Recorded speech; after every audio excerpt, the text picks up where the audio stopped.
Alors, il vous faut la palette Aspect, la palette qui s'appelle Appearance dans la version anglaise de Illustrator. Donc, vous allez dans le menu Window Appearance ou menu Fenêtre Aspect et vous allez trouver cette palette. Et elle montre, pour l'instant chez moi, l'aspect de base, vraiment une forme blanche avec un contour noir, c'est la base dans Illustrator. Mais nous avons déjà là des formes qui ont des caractéristiques. On va sélectionner avec la flèche noire la grande forme ici qui en fait est la tête d'un ours. Si vous regardez, si vous affichez le modèle par la palette des calques, menu Window, Layers, menu Fenêtre, Calque, vous allez afficher le calque du dessus en cliquant ici. Vous voyez ce qui nous sert de modèle. Donc, on peut enlever l'œil, on n'en a pas besoin du modèle pour l'instant parce qu'on va d'abord manipuler les formes et comprendre comment ça fonctionne.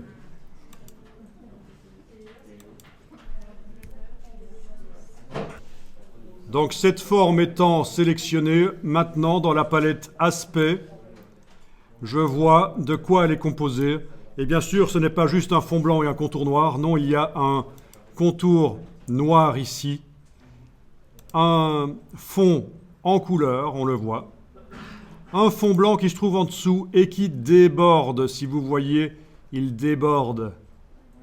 Pour nous permettre automatiquement, quand cette forme-là se superpose à d'autres qui sont un peu similaires, pour arrêter le trait noir, pour qu'il n'aille pas jusque la forme-là. Parce que quand on fait des dessins avec des formes fermées, c'est un peu enfantin, ce n'est pas assez graphique. Donc c'est à ça que sert sur cette forme-là, ce fond blanc. Je vais expliquer un peu plus loin, donc rappelez comment ça a été fait. Mais le fait est que dans la palette des calques, si vous enlevez l'œil en face du calque qui s'appelle fond coloré, vous voyez à quoi va ressembler le dessin. On peut cliquer à côté de tout pour désactiver.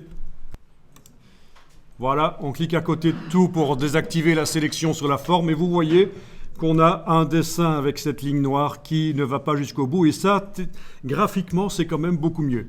Donc c'est à ça que sert le fond qui est sur la forme, le fond blanc agrandi en fait, qui est sur cette forme-là, quand on la sélectionne, on voit, c'est là. Alors, avant d'aller plus loin, quand vous sélectionnez une forme, vous voyez un cadre comme ceci. Ça n'est pas très intéressant. Il y a une autre manière de fonctionner qui est plus intéressante. On va aller désactiver l'affichage de ce cadre.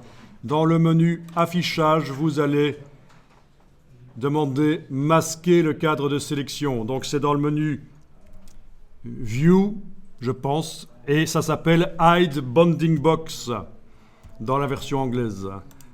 Voilà. Du coup, le cadre n'apparaît pas quand vous sélectionnez l'objet et ce que vous voyez, ce sont des points de construction